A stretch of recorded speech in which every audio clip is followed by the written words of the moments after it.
Welcome to the Selah Sabbath studies, where ancient truths meet modern life. Each week, we pause, on purpose, to reflect on the Old Testament, the only scriptures the New Testament believers had. We don't just study the text, we mark their steps and seek to walk as they did, finding ancient wisdom that still speaks today. It's timeless. What you are about to hear is a portion of our live Sabbath study, recorded in our Selah Sabbath room on the Clubhouse app. If you'd like to join us live for future sessions or ask questions in real time, just search Selah Sabbath on Clubhouse. Let's listen in. And so Deuteronomy is our constitution, and we're going to study that for as long as it takes us to get all the way through it, because we should get to that wealthy place. And wealth is important. It's a communal thing. It's a family thing. And even if you are single, it's still a family and communal thing, because there are things that your parents left for you.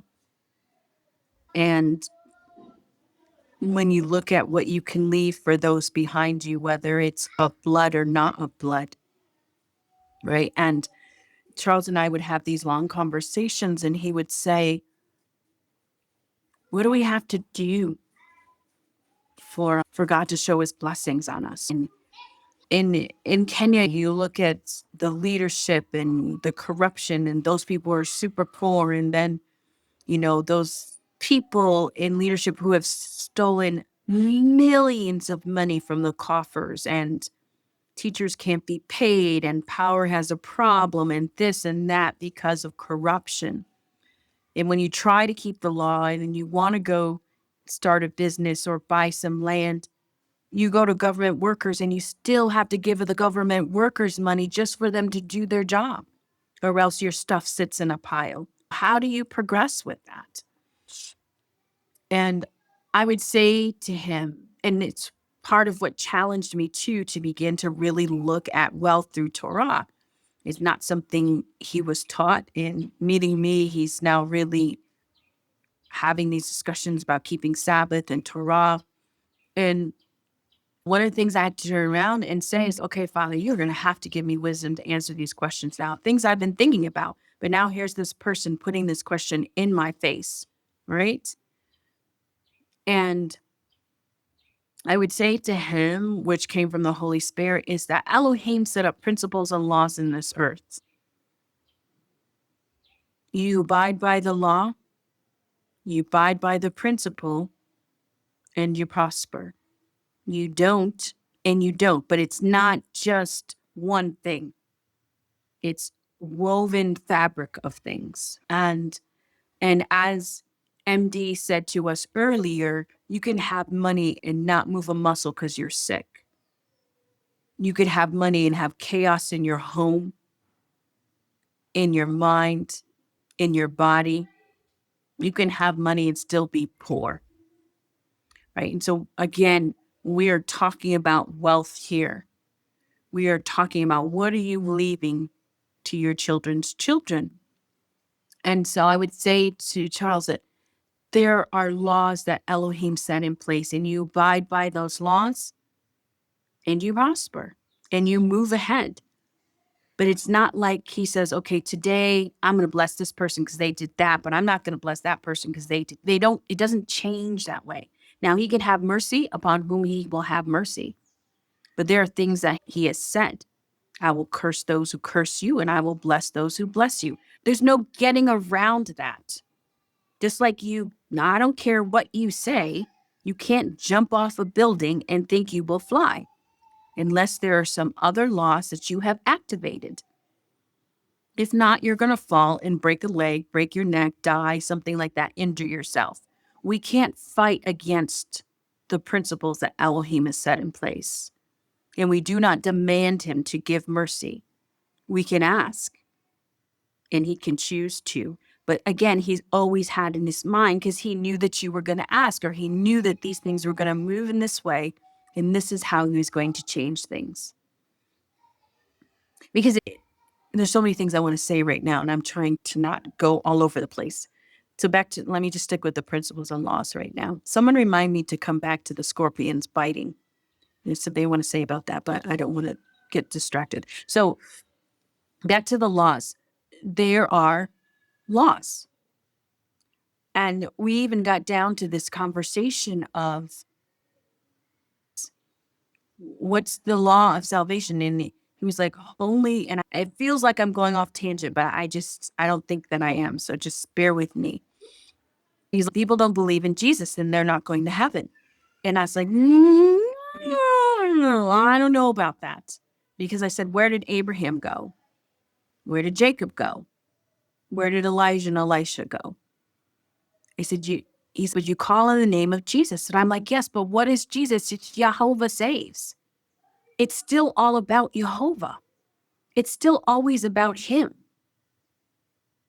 Because we can set down rules and laws, and Yeshua said it.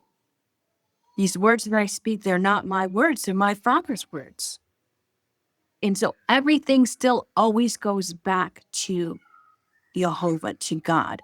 And so if we think it's about Jesus or it's about this, and we don't realize it's about Jehovah, we can be expecting different things. We can plant corn and expect to get watermelon. We can be planting this and expect something else to grow up. And that is not how it works. It's all about Jehovah. Everything. So the way that he has woven in wealth in this land, there's so much wealth in this earth. We talk about Zimbabwe, we talk about DR Congo, Africa, in and of itself, the resources that sit on this continent, absolutely amazing. And yet, this continent has so much turmoil inside of it. Now, I believe that outside forces are definitely also influencing, because we could talk about who's funding this war and who's stirring up this instability so that they can prosper from it. But it goes back to this thing about wealth and laws and things that have been set in order, that Elohim is set in order. And it's just as much as we talk about the turmoil and the resources that sit in this country, let's talk about how many of Elohim's commandments do they break. Really. We can't get over this witchcraft thing. We just absolutely cannot get over it. And to me, when we get into Deuteronomy again, I believe that's why some of these countries face such intense poverty, because the consistent daily operation of putting another God before Elohim is cursing the land. It's cursing the land. And so poverty will remain. We will have wicked leaders. All of those things will happen because why? We're not keeping, as Faith brought up, verse 11. Be careful that you do not forget the Lord your God by failing to keep his commandments, ordinances, statutes that I am giving to you today. There is just no getting around that. And so I'm not trying to say that everything is so black and white, but I am trying to say that everything is so black and white. You keep his commands, ordinance, and statutes, you're going to move out. But remember, you can be in some things that are not of your own design because your inheritance has done some things, like I talked about. Being a teenager who's 15, you just leave Egypt thinking you're going to be in 2 weeks in the promised land, and now you're there 40 years. No, nothing to do with you. Absolutely nothing to do with you. You're 8, you're 2, you're 15. And now, because of leadership, you're stuck in this wilderness for 40 years. Everything is so woven together. And so where you are in your life, where you are in your wealth journey, if you can begin to walk circumspectly, begin to understand where you are, begin to line yourself up with your commands, your ordinance and statutes that he have there. There's some things that need to die in the wilderness. And only you and Elohim know, are you at year 2? Are you at year 15? Are you at year 35? That cute face. Only you and him know where you are. You could be in your promised land now, have gotten there, and then did something that brought you into bondage, that someone came and took you into bondage. Ask him what it is, because their laws and their principles, it's not favoritism. I hope I'm explaining this clearly to you, that he operates by laws, ordinance, commandments, and statutes. That has never changed.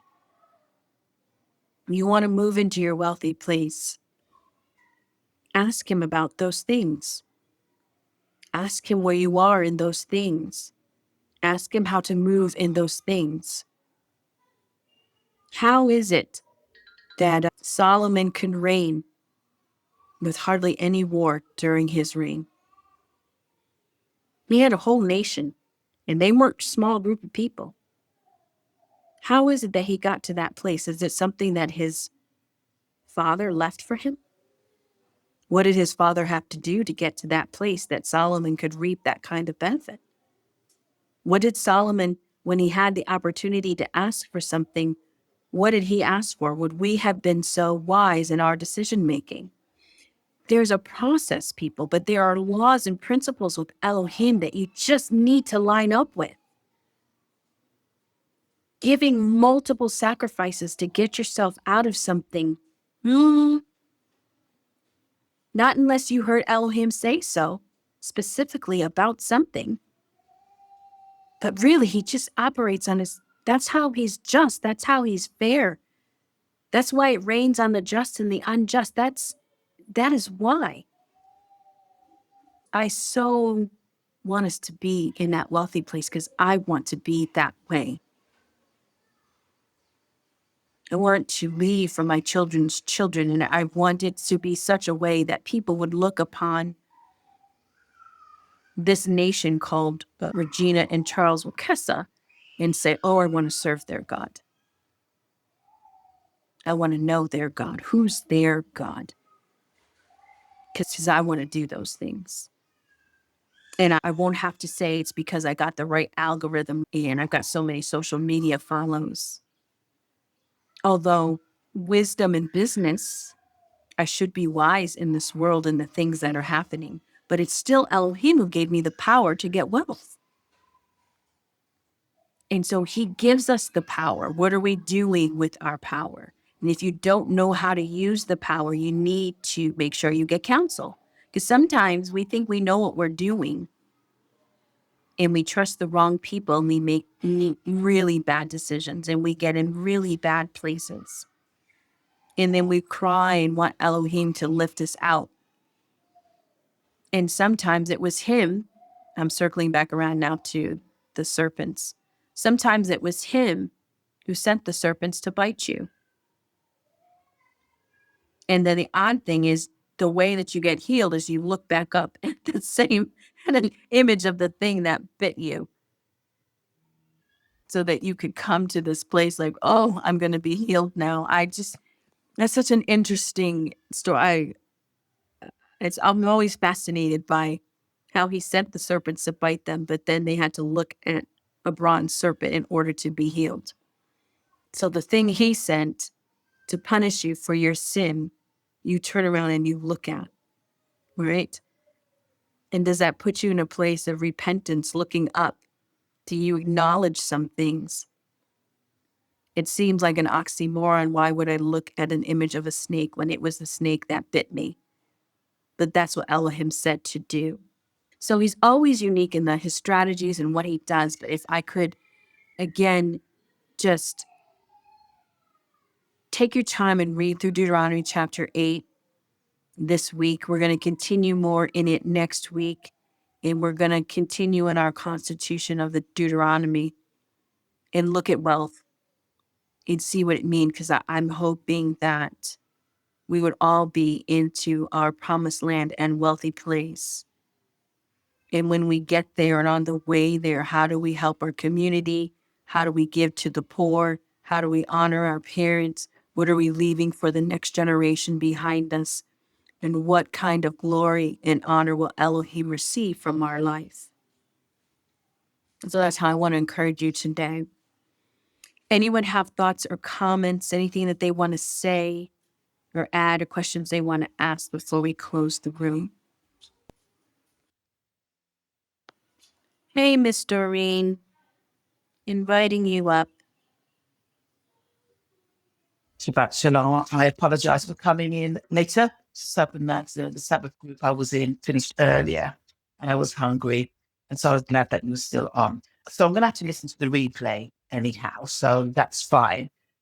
And just the comments I've heard and all that you said is so accurate. And of late, what I've been saying to myself and to Elohim and to others, I feel wealthy.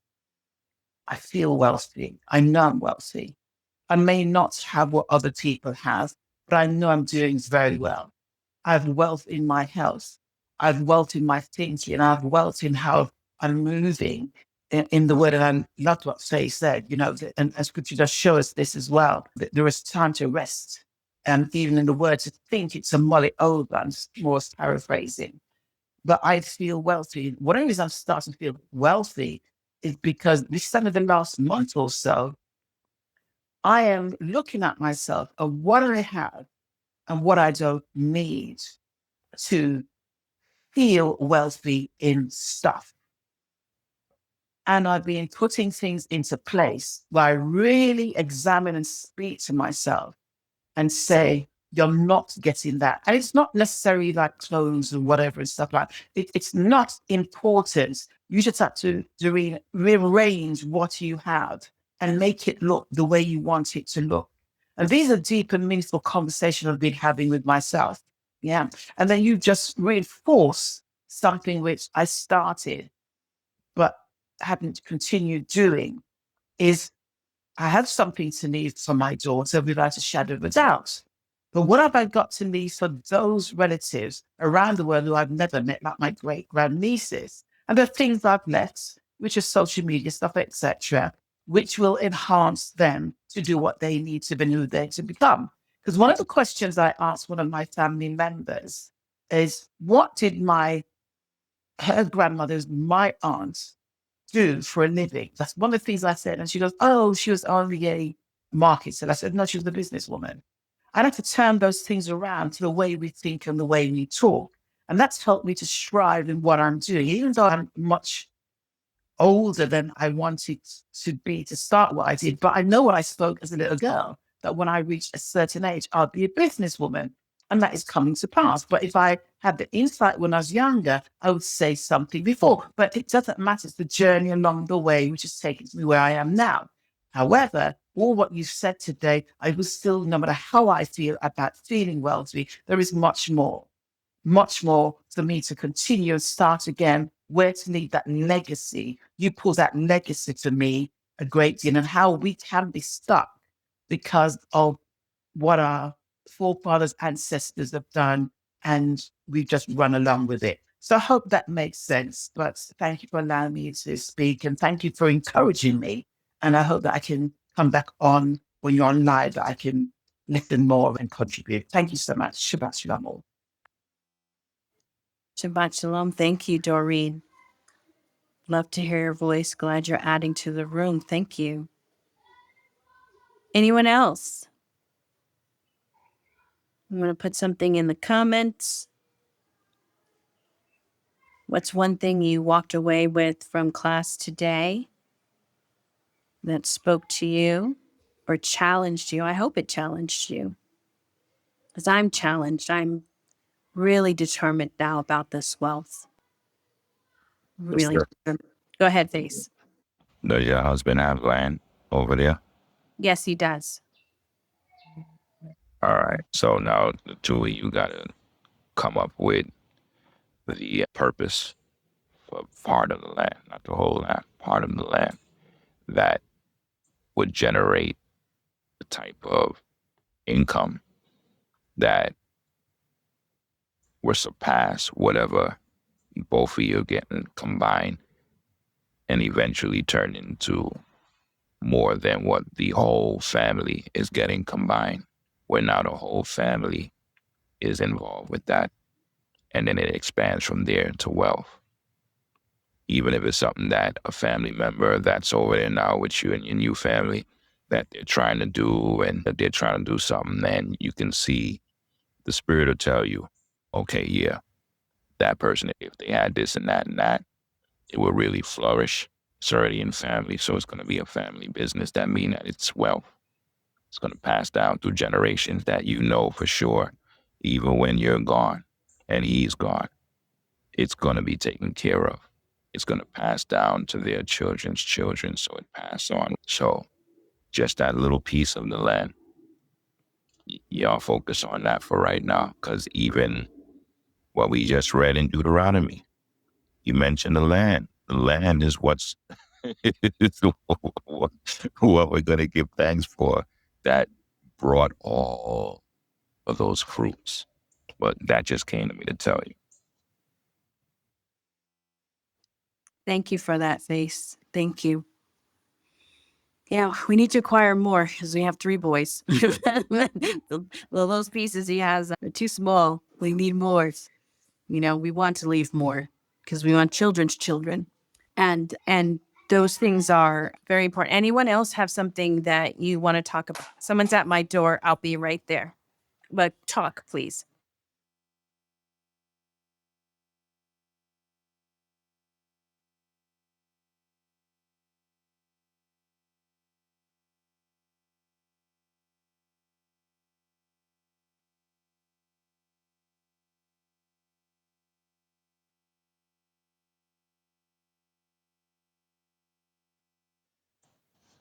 And even for those that are still over here on this side of the earth, in the Americas, your first step secretly to gaining that wealth is making sure your credit's right.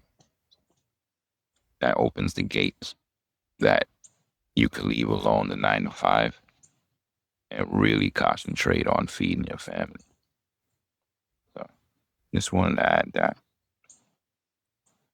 Thank you for that. I'm going to mention something about that. Go ahead, Nia. I see you off mic.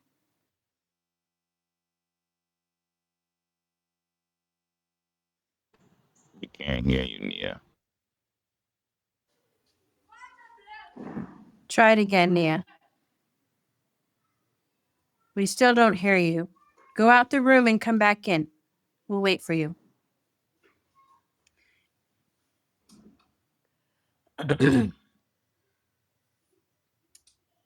Huh. All I'm going to say is, you know what? Check out my Facebook or my Instagram. Check out my Instagram and they'll answer it because I don't want to seem like I'm selling here. But you can buy land internationally. We can help you do that. There's land everywhere. You don't even have to give up your citizenship. But that's another story. Doreen, are you off mic? Did you want to say Yes, something? I am. I was Go ahead. just going to say, yes, it's good to look at your Instagram page and not sell. That's what I wanted to add. Because I like what I'm seeing. Thank you. Nia, what'd you say? Your mic is not working? Miss Wanda, I did invite you up. Oh, what happened to your mic, Nia? Try rebooting the program or something. And Miss Wanda, were you trying to come up? Or maybe it was a mistake, Minister Wanda? Correct, mic is not working. Ah, the devil is a liar, huh?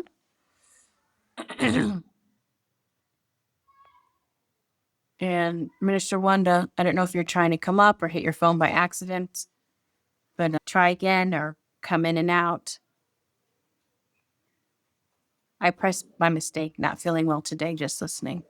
Well, we pray Jehovah Rapha is with you, and you will walk in all that is yours, which includes wealth, health in your body, as MD was saying.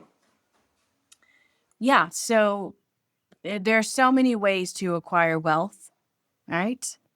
And then sometimes credit is not it, because credit is a system, which I learned. And there are many places in this earth that you can own land.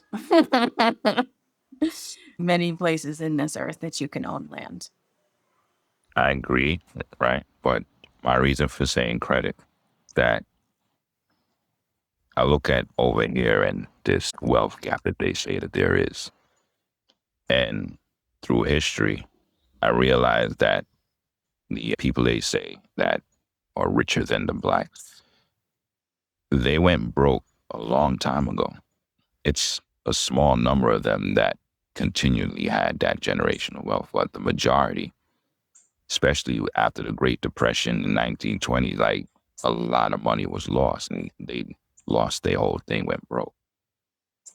What they learned on how to now get right is, like you said, it's a system. And we live on a land that has a system. So they've learned to use their credit to incorporate, whether it's their name or make a simple business, because they realize that the United States is a corporation, so they only respect the business and not the consumer. That's why the consumer is taxed so great. So they understand that when something affects your personal credit, it doesn't affect your business credit. So then they use that personal credit to get the funding through the business credit. Because they went and started a company and making a corporation, however they did an LLC.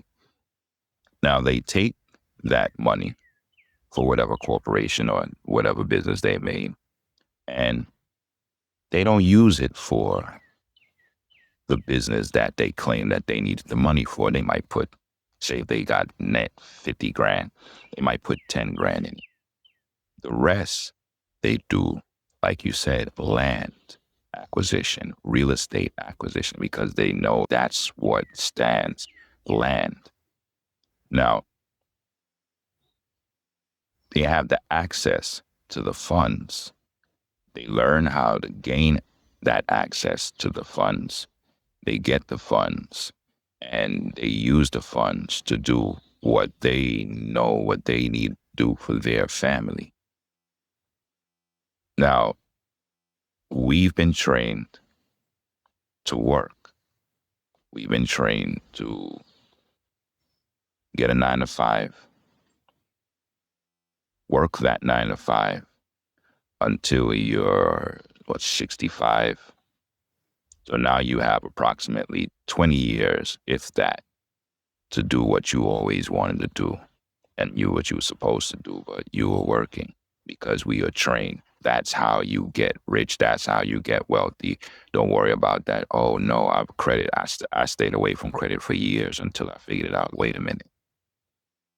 Okay, I get it. And then I'm in Torah. So I realize, okay, I get it. And you use those funds to acquire. Now, when you look at, like I was saying about Warren and them earlier, they was saying how he was an insurance man, knocking on doors and everything. And he didn't get rich until he went into real estate and he didn't turn back. So it's not saying that we getting the credit and now it's fixed and now we can get certain interest rates low and all that. It's setting up the foundation for generational wealth. And once you have verse 11 in your heart and mind, then you have that discipline and focus of why you're doing it. A lot of these kids up here, they've learned that. And instead of using it to build, buy the block, do things that will matter for the family and the community, they use it to buy Lamborghinis and gold and all type of stupidness and do YouTube posts and drive around and run away from police and just live wild. And that's because they don't have verse 11 in their hearts and mind. But it's once your eyes are open, it starts showing you, okay, how do I do it? I got this. How do I fall in line with verse 11? And now my eyes are open. I see what I got to do. How do I do it? And then, like I said, it comes to studying the system that we live in, because we got to use the system in order to get things that we need, unless we were privileged to have someone leave us something. I was raised, don't work, don't wait for nobody to leave you nothing. You better get it yourself.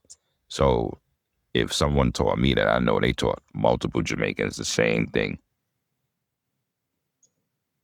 But some of us are lucky to have land left to us or whatever. But when they leave stuff, it's mostly some form of land or real estate. It's hardly ever money. So we got to gain it like that. Sorry. Oh, don't apologize. Don't apologize. This is good. It's true. Real estate is the number one thing across all platforms, any country, to build wealth. Most of your wealthiest people, they say 90% of the wealthiest people have most of their wealth in real estate. So there's something to it. Elohim knew what he was doing. Genesis 1. We're just beginning to realize that now. And again, the thing where some of us suffer is, as the Bible says, train up your child the way they will go, and when they're old, they will not depart from it. Some of us have not been trained up. And we could use that as, okay, and that's part of the reason that I'm in this wilderness for 40 years. But while I'm here, let me learn some things, right? And so I'm grateful for YouTube. There's a lot of stuff I learned about real estate, a lot of stuff I learned about business, books that we can read on Kindles, even if you can't get a hard book mailed to you, you can download it and read. We are to educate ourselves. We are to gain wisdom and knowledge. Proverbs talks a lot. Solomon talked a lot about holding wisdom and knowledge close to you. You can do that even now. And we can be fraught with some of those things, but as far as poverty and not knowing, but the knowledge is out there. And so if you're in the wilderness because of something your parents or grandparents did, it doesn't mean that you don't have the option and that he doesn't intend to bring you out. Now that you know that there's a direction out, stick to that. Get your constitution. Know what your rules are. Know what to do. Find out what is your gift. Where are you? And then find the teachers online who could mentor you into those things. There are a lot of Africans building wealth, even those who were extremely poor and who have done it without corruption. Right? So it is possible because Elohim set up principles. They work even for people who are not thinking about Jesus.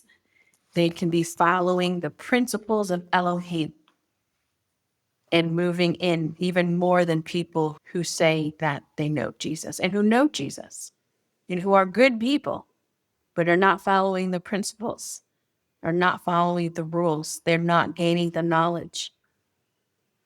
Nia, your mic is working. Go ahead, my dear. Is it working? You can hear me? Yes, we can. Hello? Yes, we can. Okay, wonderful. So much that I actually took notes because so many different points that I want to speak on. However, I'm going to go back to something I spoke about earlier, and that was my grandfather, who was, I say, an herbalist, all right? He had great knowledge of different herbs for different medicines and for healing. My grandfather was a scarecropper. However, he never wanted any of his children to work in anyone else's field. But that's how he provided for his children. And he was a very God-fearing man. All right, so his children all went to school. They got educated.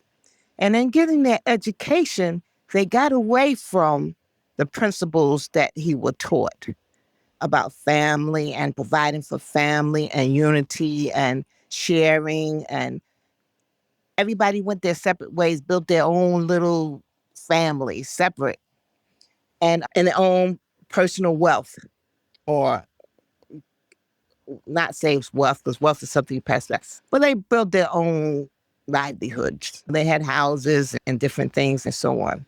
And then that generation after that, because they were given more, because they didn't know the hardship of seeing someone work the fields, or their parents having to study and work the fields in the morning and go work the fields and go to school in the morning and work the fields in the afternoon. They were given more because their parents didn't want them to know what it was to work hard, work with your hands. So then every generation got further and further away from the biblical teachings and the principles, and more to the worldly side of things. This is how you get wealth. You get wealth sometimes doing legal stuff, sometimes doing illegal things. But this is what I've seen with the generation that's coming up now. They are 3-4 generations away from the principles. And that's why we see so much lack in our communities. Now, we talk a lot about the land, but it's not so much as the land, it's the seed, because he promised was to Abraham's seed, and his seed would be multiplied.